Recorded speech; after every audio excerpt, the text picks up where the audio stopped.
You are watching Access LaPorte County, Channel 97. Coming up next is the April 17th, 2024 meeting of the Long Beach Human Resources Committee. You can find more information for this meeting by visiting www.accesslaportecounty.org. We should come to order the HR Committee, Town of Long Beach, April 2024. Public comments. There is no one in the audience. Anyone on Zoom? No one on Zoom. We will move on to unfinished business. Microsoft Teams setup.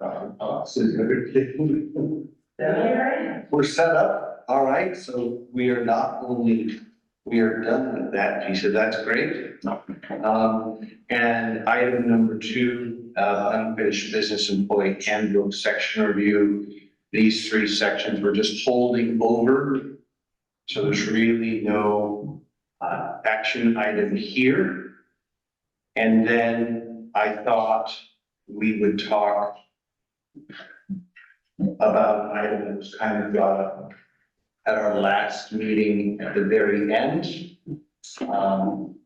about employee classification. We probably should give that a little more time than we did last meeting. So to that extent, I'd like to, Meg or Kurt Treasurer would like to kind of this. Yeah, so Revisit the issue and start. so part of this was just my own education of the handbook and then finding those classifications and seeing how our current employees should be handled and are being handled. So I think we have a better understanding, Mark and myself, and I actually talked with Mike Concept with his knowledge on those issues. I also talked with Attorney Willoughby, and I think we will get to that point in the handbook to possibly discuss this more. Do you want to add anything? Unless we. I would say in general, I think you're dealing with I think in general, I think you're handling the individual employee issues now, right? Right. So So, it's not waiting on anything. yeah, I think just having conversations. I don't know, Mark, how much detail do you want to go into on that? I'm trying to think how I brought it up at the last meeting. Right, I think as it relates to the 2 employees in question, that bringing them to a classified full-time position by the town's handbook will require 80 hours per week worked, not less than that. If we set the precedence to work below 80 hours, let's say an individual employee says, I only want to work 65 or 70 hours every 2 weeks.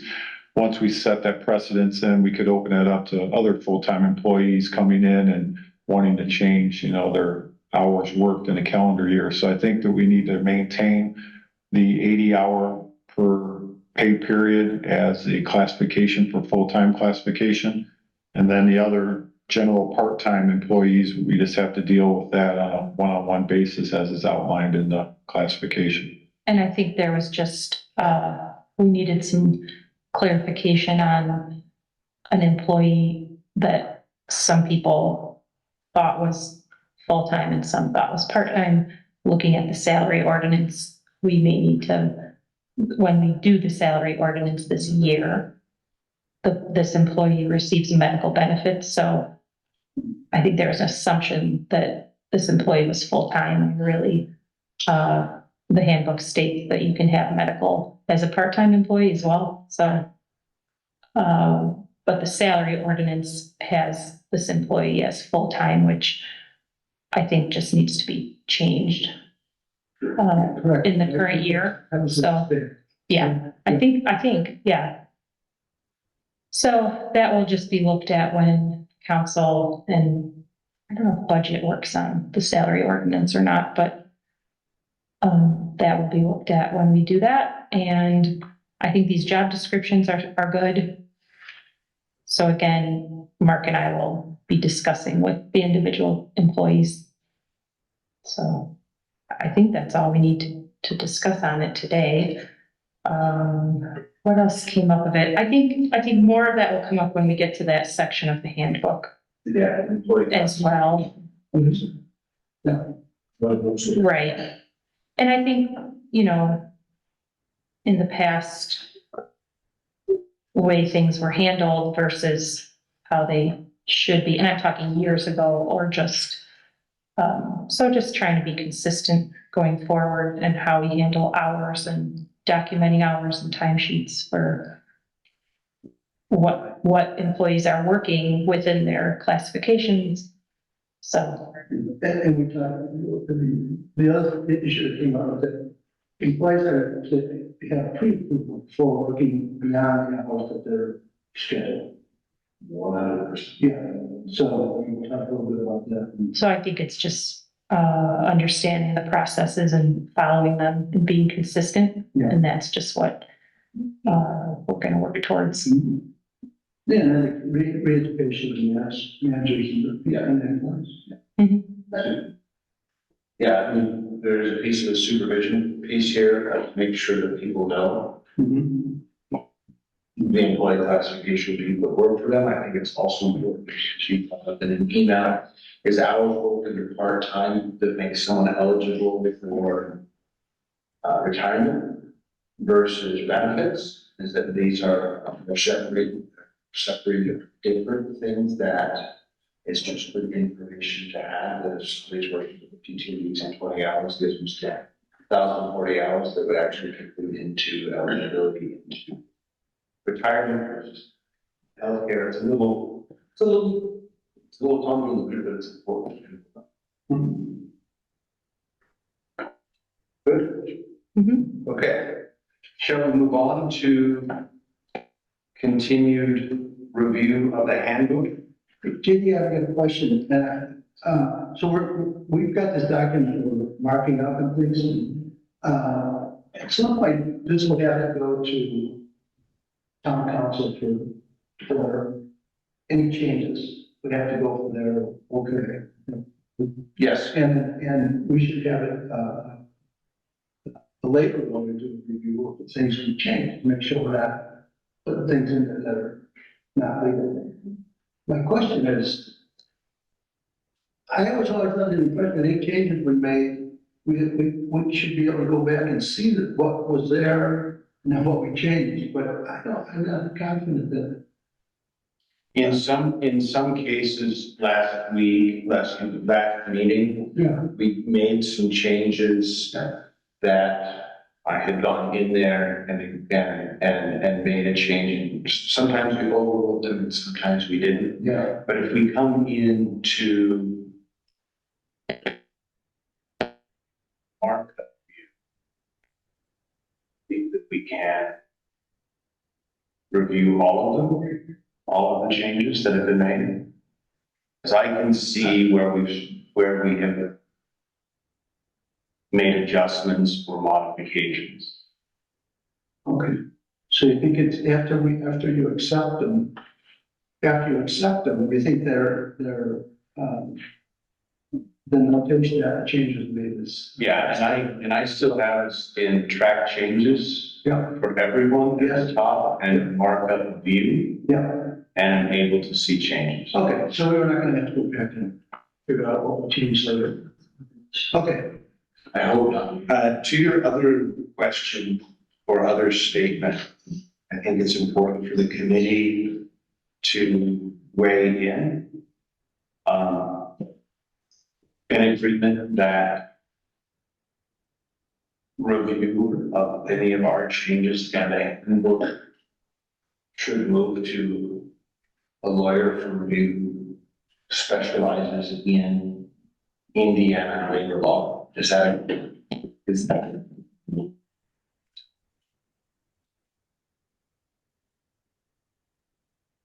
That's an expense, and it could be a significant expense. Right. I don't have much experience in this, but Last time that we had updated the handbook, the town attorney had reviewed the changes, any amendments to it.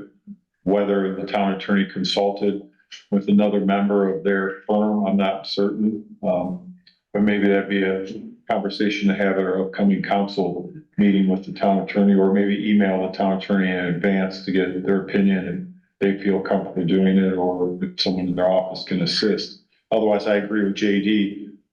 We could spend $5,000 to $10,000 having a consultant, another attorney, taking a look at it at, $300 an hour.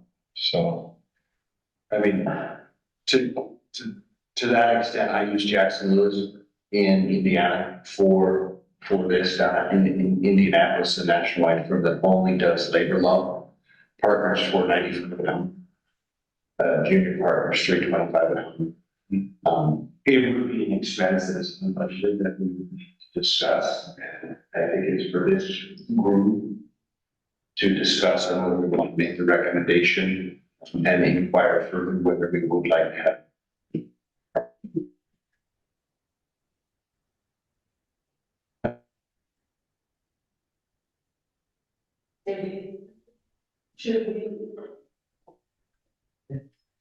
Should we, do as Mark had, suggested, once we've completed this, to give it to the town's attorney, and he can look over it and see if it's, someone in his office can do it, or whether or not we need to go outside.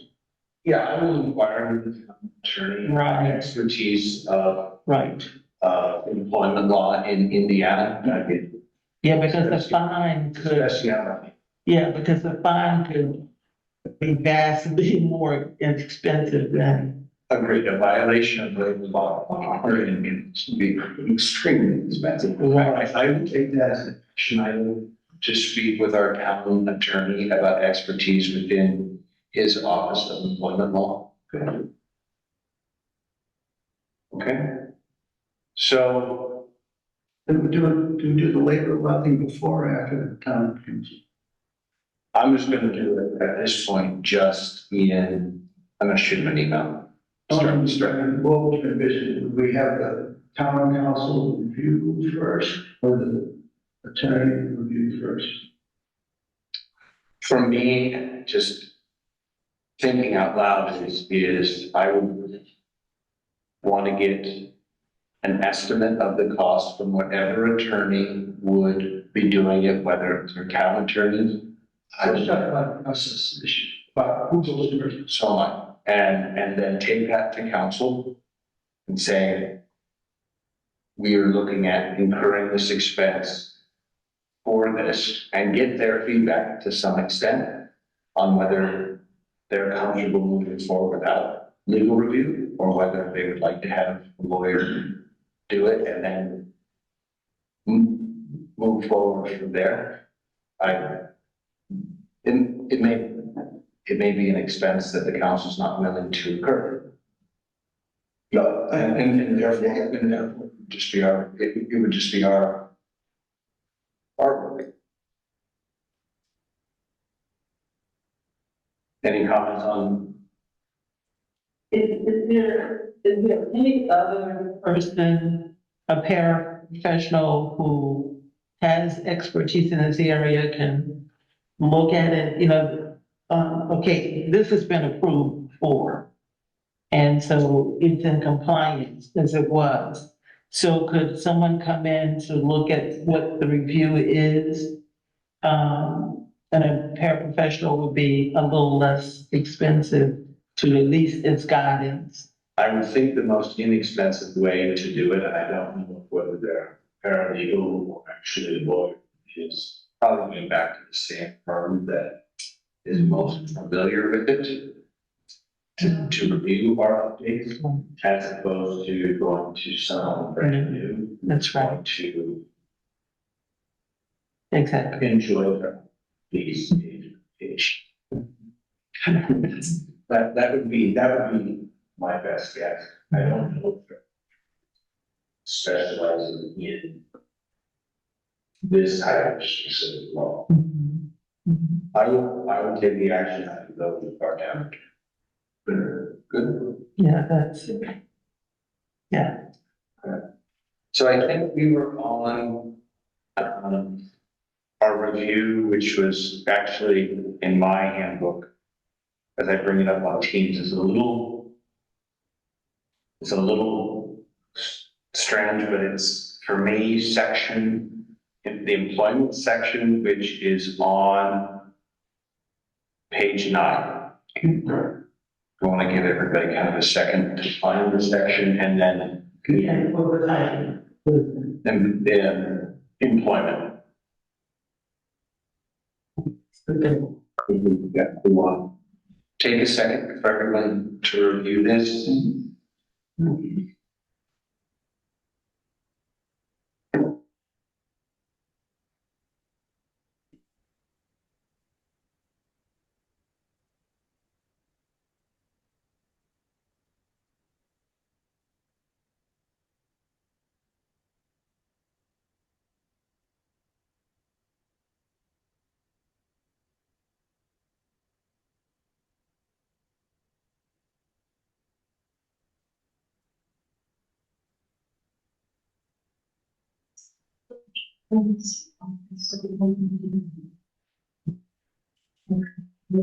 Yeah, I'm wondering, we're sure I'm in the right spot.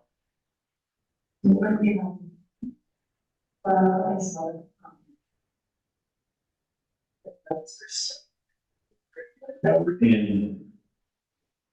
we're in a general section of employment, but there's many subsections, and I'm wondering where, does anybody recall where we landed last time? I do recall when we talked about the subsection of employee hiring. Mike, you sent out quite an extensive, and we did discuss the steps that were enumerated here. But the other checklist, you did distribute that to the rest of the group.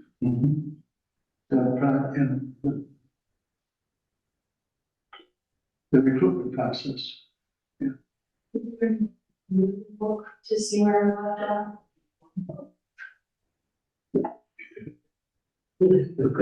Actually, I think that is. Oops. I can follow the meeting, see where we're at.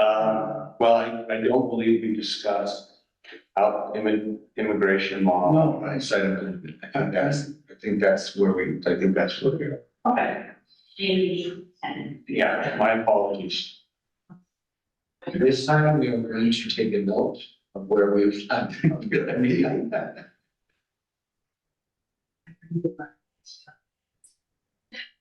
Okay. So the immigration law compliance section, we did not have any comments at all.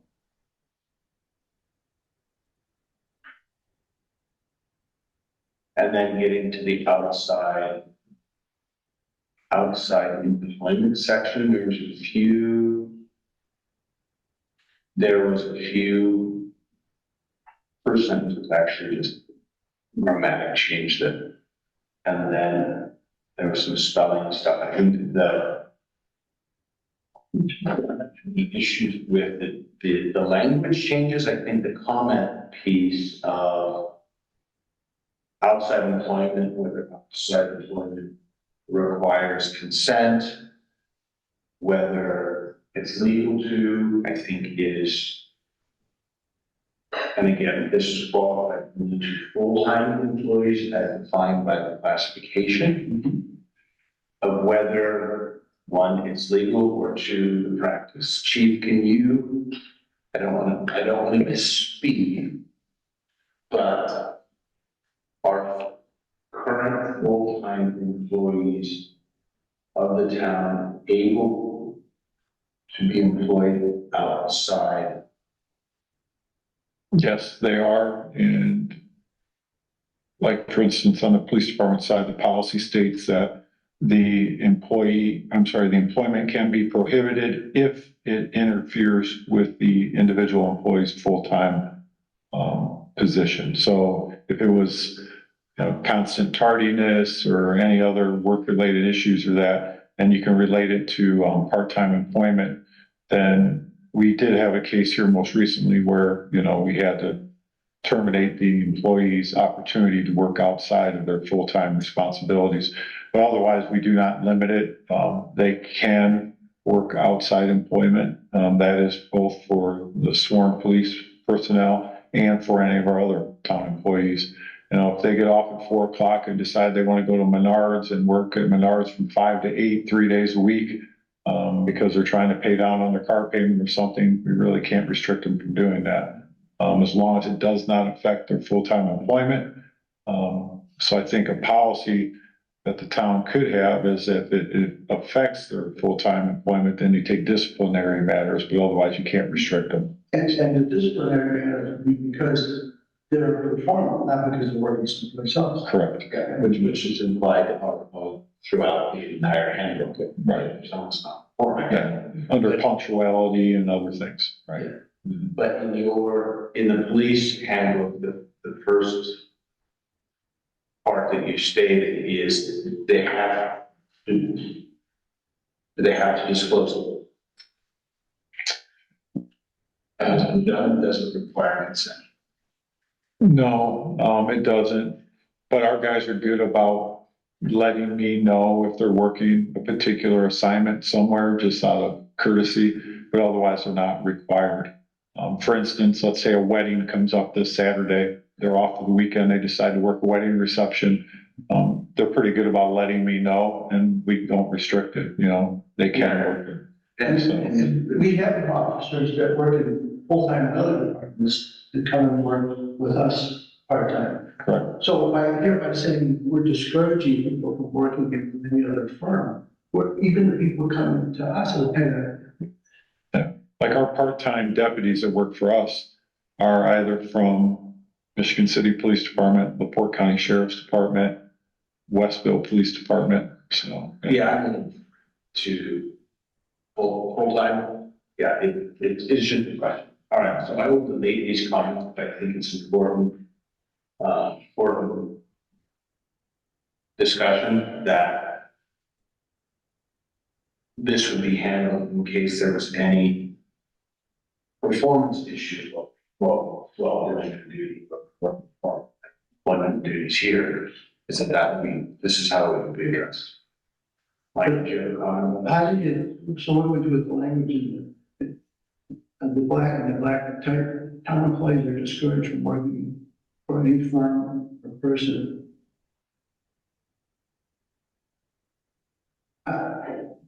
when the employment may be construed as a conflict of interest, that's a pretty vague, it's pretty vague language. But there's a first part, right? We are just, if there's a conflict of interest. Okay. Are we discouraging? And we're discouraging them, but Okay, should it be not conflict of interest? Because they could be working for an outsider group, if it's a police officer, but that it interfered with their duties and responsibilities to the town. yeah, That's when it is. I view it, yeah. to me, we discourage anyone working for a firm or any other entity that will have Right, performance. performance due. Yeah. The interest, I guess, will fall under. I know, that we won't have to do. And then we'll get you in a lot of trouble. And I don't even, it's construed as conflict of interest. I think it was, I don't even know what that even means. Would you like to revise that section so that it states that town employees are restricted from working any firm or person whom employment may negatively impact?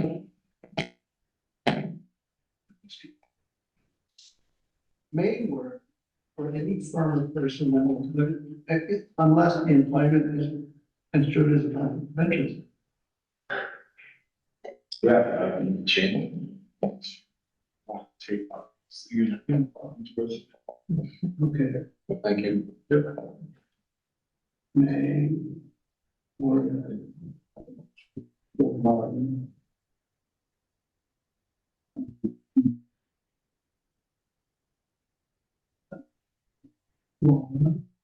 And they work for any foreign person unless employment. Unless Most of the time. if it's employment may be construed as a conflict of interest.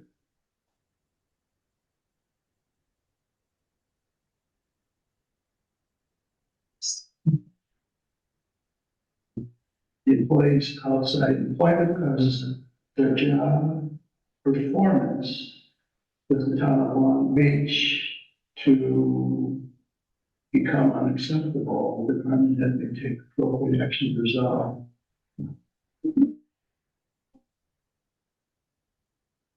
It performance decline and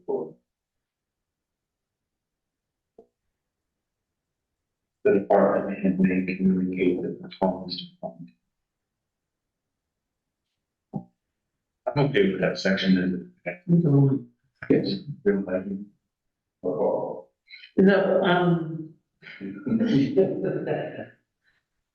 oh, please excuse me for saying this.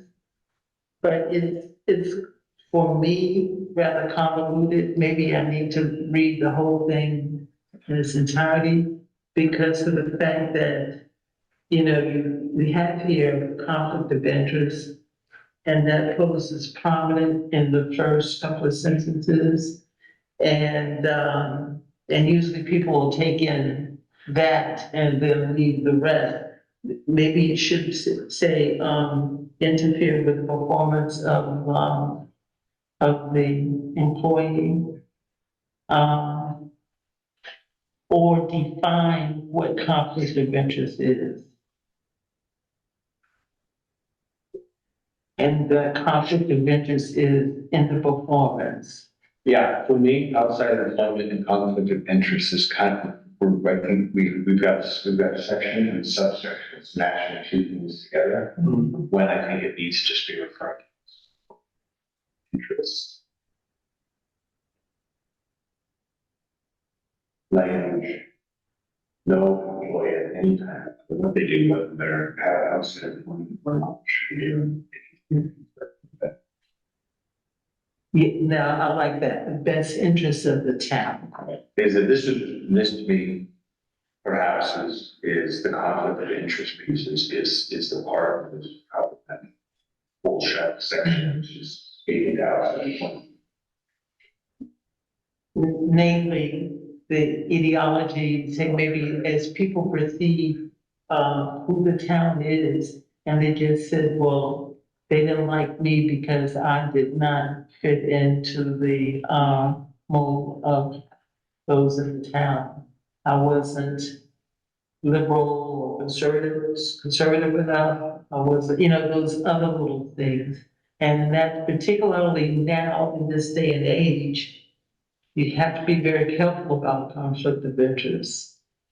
Because you just don't want the accusation that either they're elitist or they're not elitist. You know, the more I read this, I'm okay with just striking that entire sentence. And just, I agree. Because the section is about alternate employment. Right. I'll put them strike that in space. Seems to introduce a new concept that's not overly helpful. Does it read better now?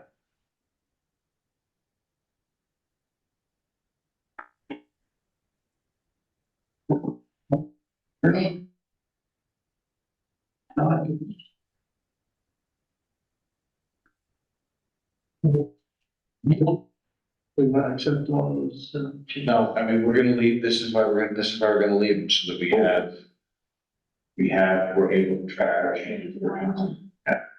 Okay, So, good. And then that last sentence, employees are expected to keep their department head advised of any outside employment activities. That's soft. That's fine. And that's why I think they let me know now, so.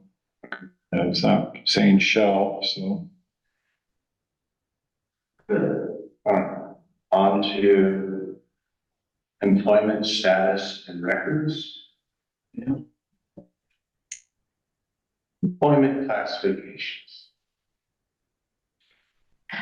Oh, here we are. Here we are.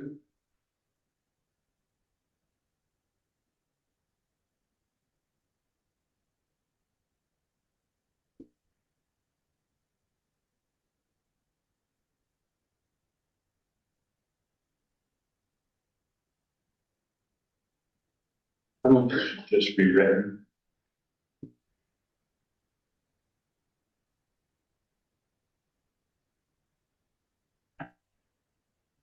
Regular full-time for all employee benefits subject to the terms and conditions and limitation of each benefit. Regular part-time,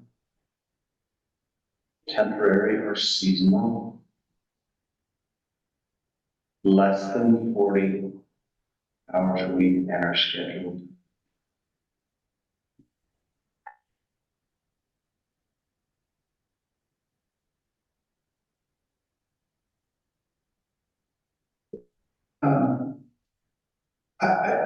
So I think I'm gonna comment on some of it. I don't know why temporary or seasonal isn't. We're defining regular full-time. I think probably because of summer camp, maybe, No, No. they're temporary employees. They're temporary. They're not regular. right? Okay.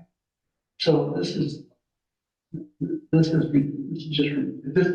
don't know, it's in, What would you like to strike? Employees who are regularly scheduled to work less than 40 hours. employees. I guess it's- Yeah. it says introductory period. Is there any employee that would have or need an introductory period? Is that Should we strike that? anybody's? Don't know if it applies to when Mark says there's the year of I forget what that's called, the testing out for the employee and the town, the introductory Probation. probation. Yeah, I don't know if that, Is that what? Do you Is- agree with that? just wondering if there's a reason that language is in there before we remove it. And Mark and I talked about this. Not, I don't see any reason to have any reference to introductory periods or anything else. Because on day one, whether you're out here on day one or 10 years in day one, employment is, Is that well? you can discipline for performance issues. My question then is, does it help define when benefits become eligibility for benefits? As written. No, because right now you're hired as a new full-time employee, your health benefits begin, immediately. There's no waiting period. Some places make you wait 30, 90 days. Ours is, immediately. So there's no like introductory time where you have to wait a period of time before you get benefits, other than PTO is spelled out, you get so many hours per month.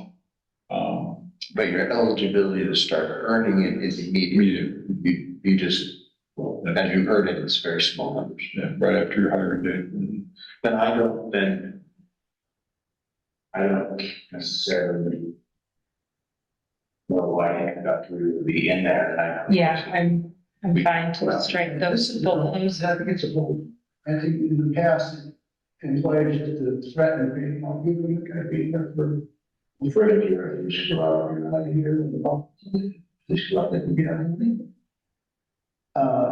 It was kind of, and it was kind of a bonus too, because they'd say, look, if you get through the 1 year, we'll give you a 10% increase. So my point is, hire at the rate that they should be paid at from the first day, and trust that they're gonna do a good job. But Mark, I mean,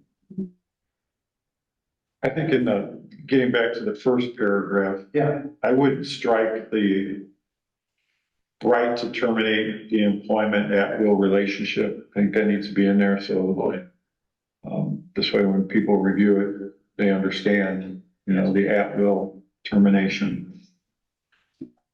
But that's somewhere in the document, somewhere else in the document. That's in the first paragraph of employment classifications. I thought it covered somewhere else. You know, because usually a probationary period, you can deduce that, as long as you're good for whatever that period is, then I'm good to go after that. But with the new at will, and then that means from day one, you're at will, then you can be fired for cause. so, just to go back, Chief, is that my comment is these classifications do not guarantee employment for a certain period of time. Accordingly, the right to terminate the employment at will relationship at any time is retained by both the employee and the town of Long Beach. That second sentence is what you're suggesting you'd like to see stay. Accordingly, yes. Yes.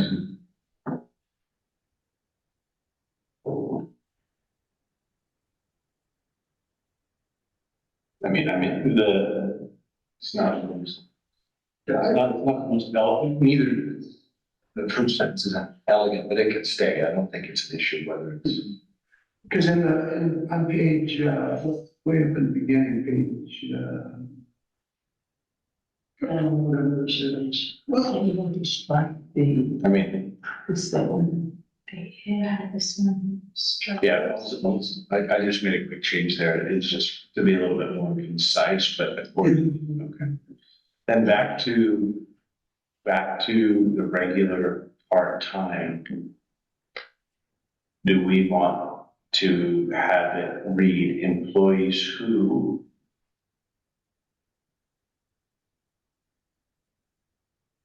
are regularly scheduled to work less than 40 hours a year, seasonality piece?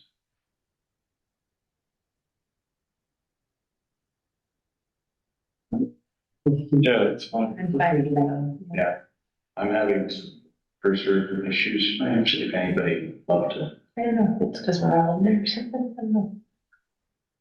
What page are we on? 11.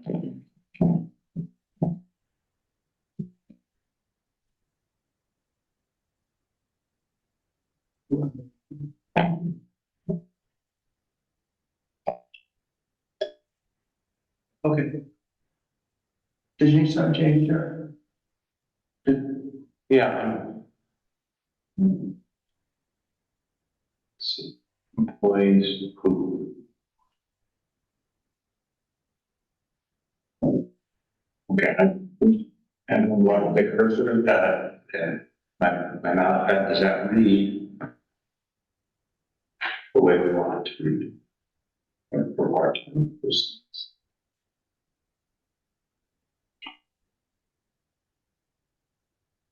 So are you keeping in the temporary / seasonal? That's what we're thinking of. Okay. Is that shown, is that markup shown?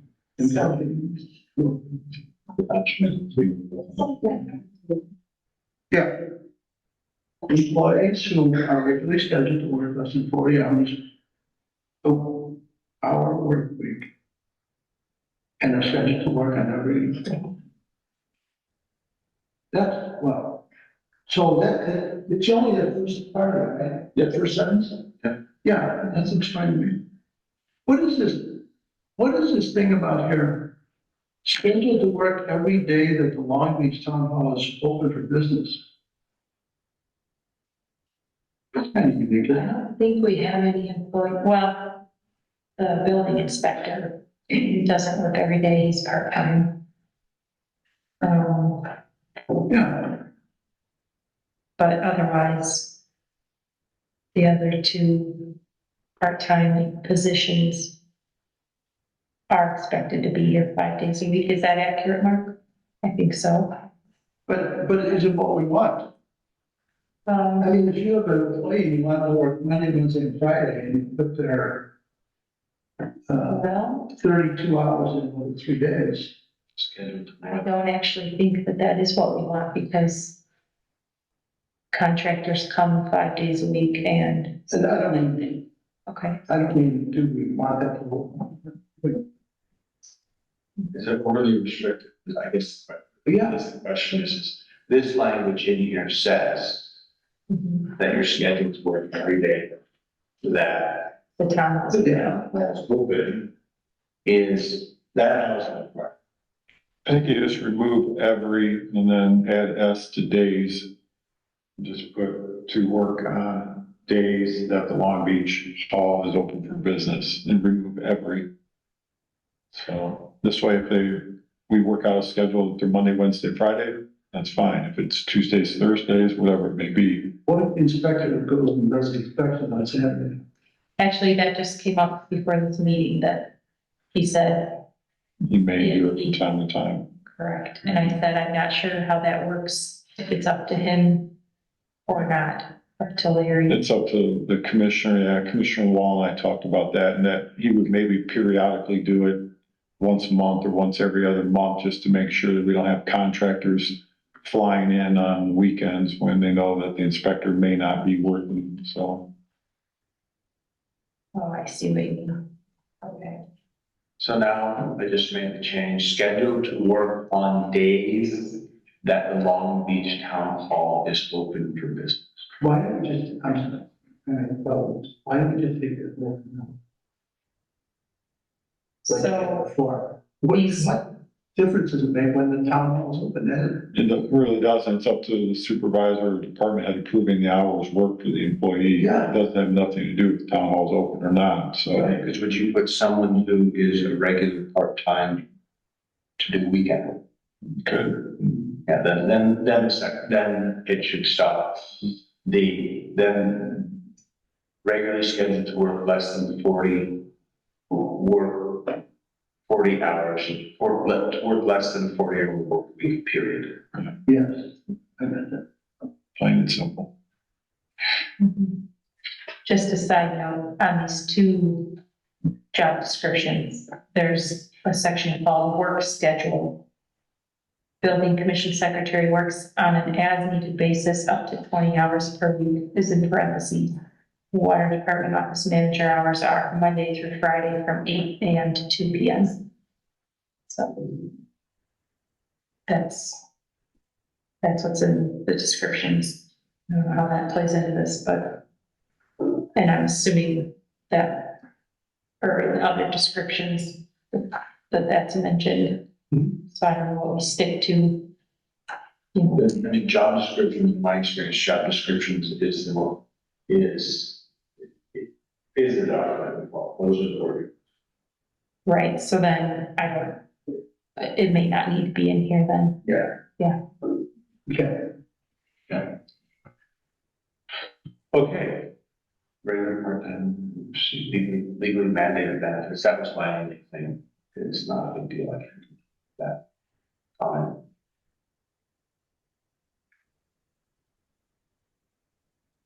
Sorry, are we to general part-time yet, or we're still regular part-time? We're on second sentence. Okay, got it. and we, Regular part-time employees receive all mandated benefits. For town.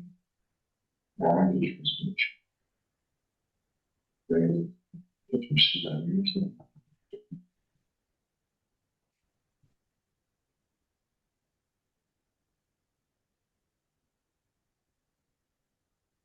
Mike, your comment here is just about whether there was a PTO policy or whether it was a vacation policy. Is that just recollecting back to your experience? so we're under the PTO policy, right?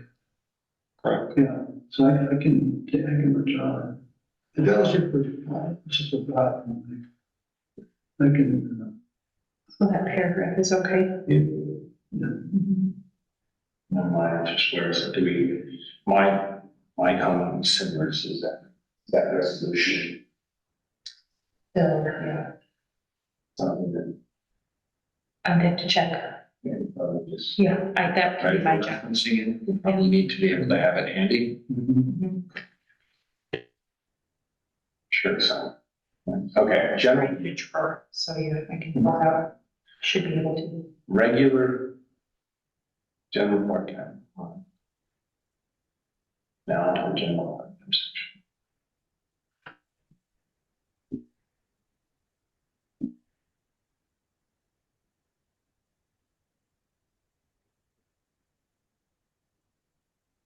Again, I'm wondering about who are not assigned to a temporary seasonal or introductory period status. Whether that's necessary, we won't just have to read employees who are scheduled to work less than 20 hours, to work less than a 20-hour work week. And maybe randomly assigned to 8 or 12 work shifts to cover 20 staff needs.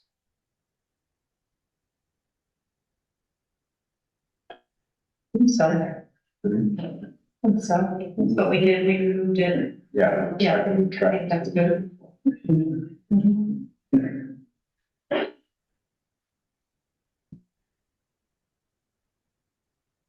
We can pick it up and line. Yeah, there's a couple of us in here. And times of getting works, I'm suspecting. You want me to shut myself off? Can I do that? So that it not.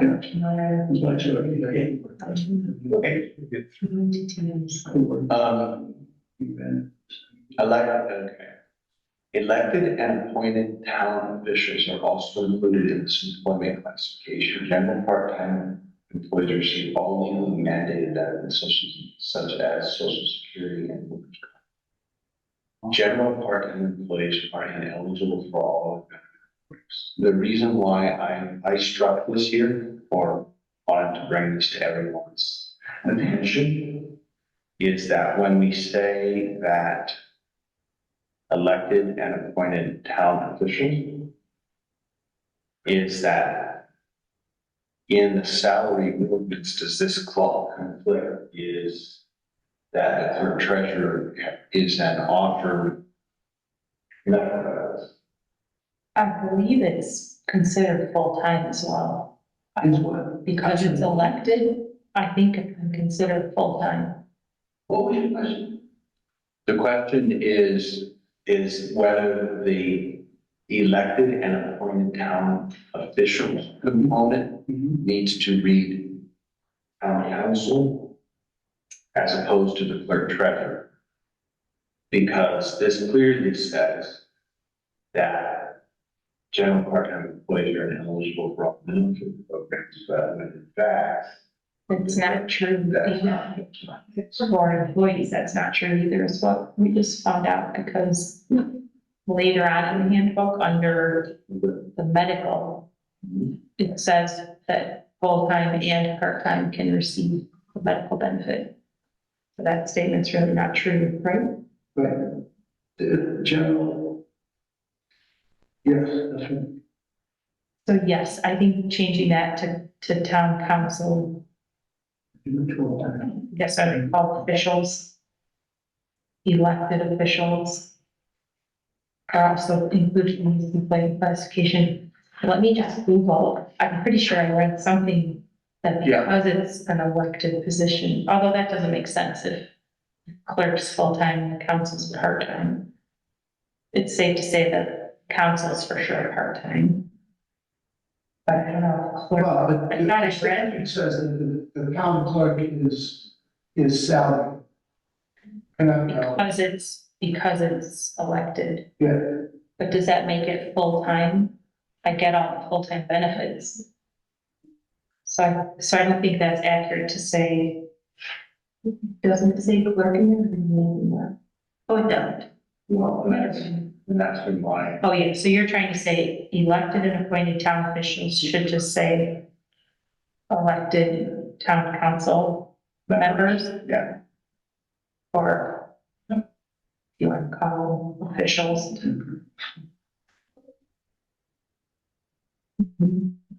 Then And so then we would put back in, I think it's important at least making a notation. May that the town, the clerk treasurer is classified, specifically classified in this document as regular full-time. That's what I think we're doing with the council right there, so With the it council, makes sense to do that. it resolves any ambiguity.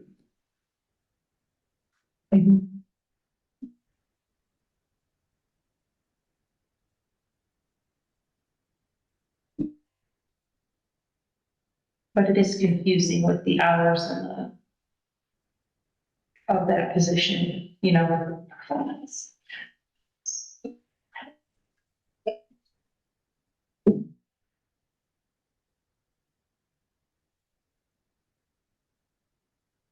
I just added a sentence back to regular full-time, if people want to give that a look, if they're comfortable.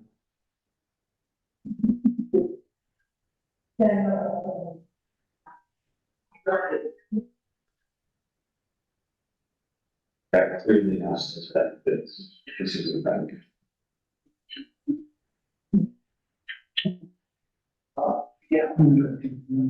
Chief, any concerns with these changes?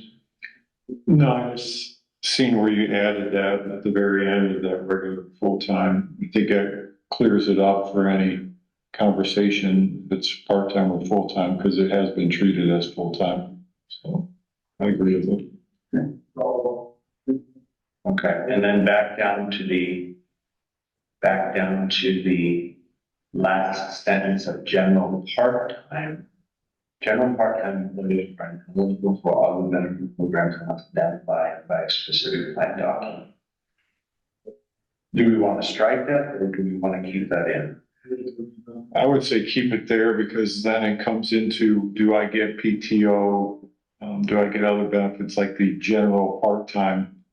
Because this individual is working less than the regular part-time, so I would leave it there. So I rejected that change, that should be showing up. Okay,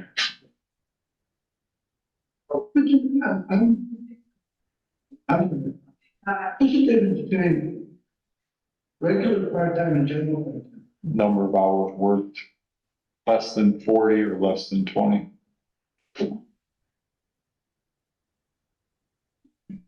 And then the less than 20 hours are not eligible for PTO, longevity, any of the other fringe benefits.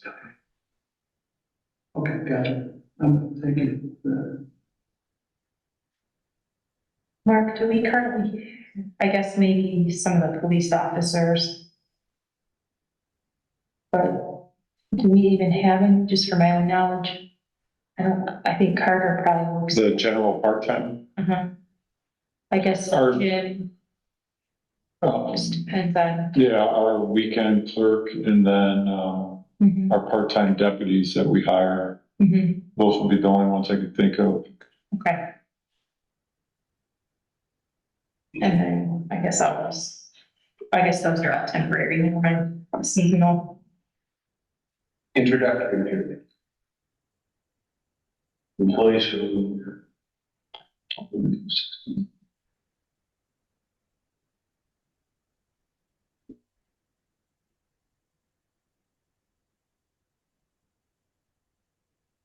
So is this in, police only? Well, it's 6 months for anyone outside of police and 12 months for law enforcement. And the 12 months for law enforcement, it's kind of a standard across the state that everybody utilizes.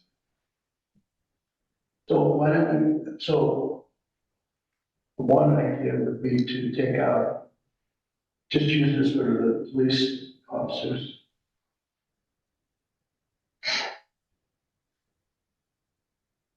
Since it doesn't really apply because of the language above, Yeah.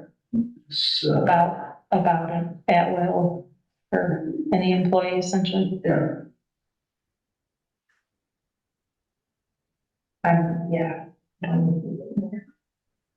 And typically, the reason they do 12 months for the law enforcement is by state law. Within 1 year of your employment, you're required to complete the Indiana Law Enforcement Academy's training curriculum. And if you don't pass that, then within the year, you can't be employed as a police officer. You're not certified. So that's usually, unless the academy gives you an extension due to the fact that their classes were too full and they couldn't get you in or something like that. But otherwise, you have 1 year to complete the academy.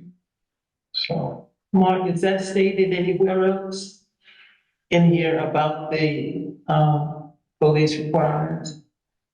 Not been aware of, just the introductory period.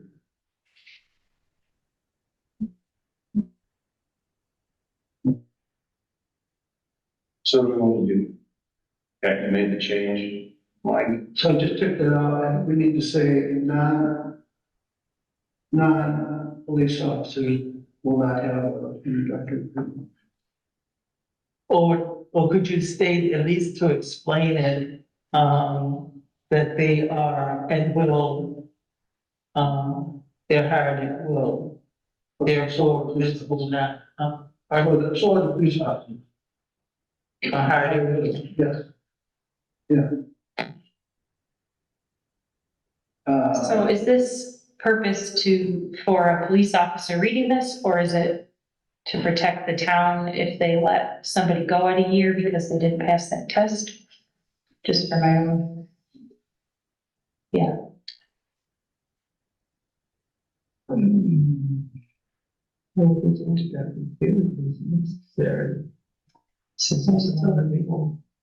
guess because it's a state, is that why we need it in here then? Or, Well, again, went back to the job description and, it's explained in there. well, yeah.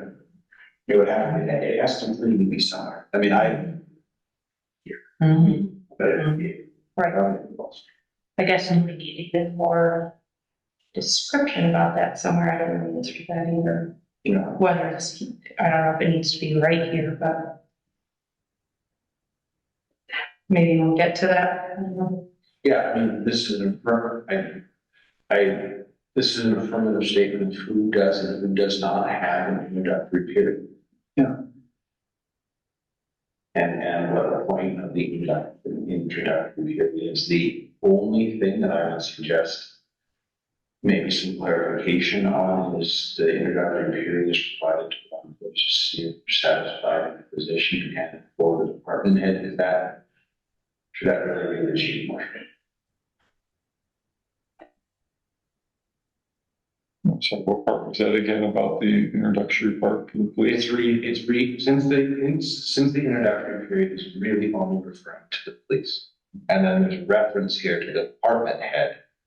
The department head really is the chief marshal, right? This makes it solely up to the chief marshal to make this determination.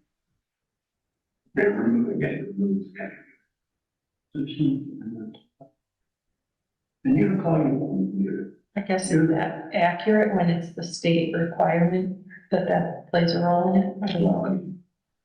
Your department, you call this, what do you call you, lieutenants, or supervisors, or managers, or? Well, there's a chief deputy marshal, there's a sergeant, there's a corporal, supervisors. So, because the department heads, we were that's kind of the non-police. Who do you want to make this call if this doesn't work out? It's really the. Well, my position as chief marshal is also department head, so it's, you slice it one way or the other. I'm the department head of the police department. My title is chief marshal, so leaving department head doesn't matter either way. Okay, So, yeah, I mean. Okay, yeah. so it's currently 2 p.m. I propose that I'm going to go ahead and highlight the employment status and records in yellow, which shows exactly where these. Yeah. I have. Oh, I haven't described it to you. You guys No, I think. No, I don't. Okay. Good work here. We'll start with employment status and records next month, and we continue to make progress. Shall we? So I said on the hiring process, can we look at that night, the checklist for hiring employees? Can we review it before the next meeting? Is that, and I downloaded it into the library, into our team's library. Is it, nothing? We can add it if you'd like to add. It has, Is, under new business would be, it has to do with on page 9, the. Discuss hiring practices, you. Yeah, the other piece that going on in the background for under new business would be the chief has brought up an issue of compensation about the clerk treasurer. We would like to, we want to add that to the next agenda or just.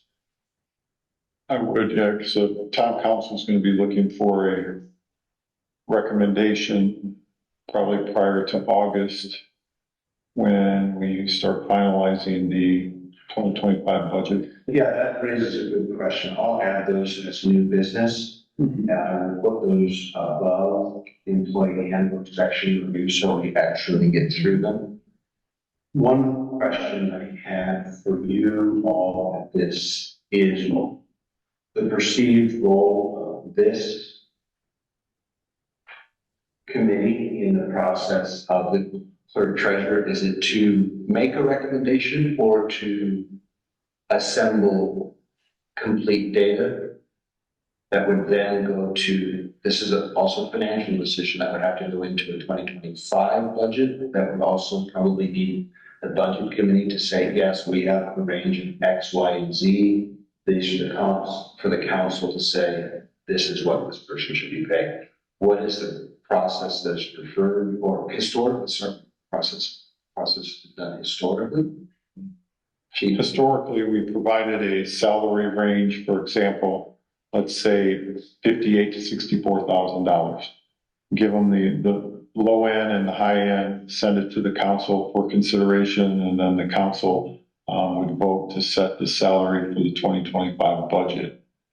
So that's what I think the role of this committee is, to set recommendation of a salary range, no different than what we have in the salary ordinance currently. We have ranges for specific job titles.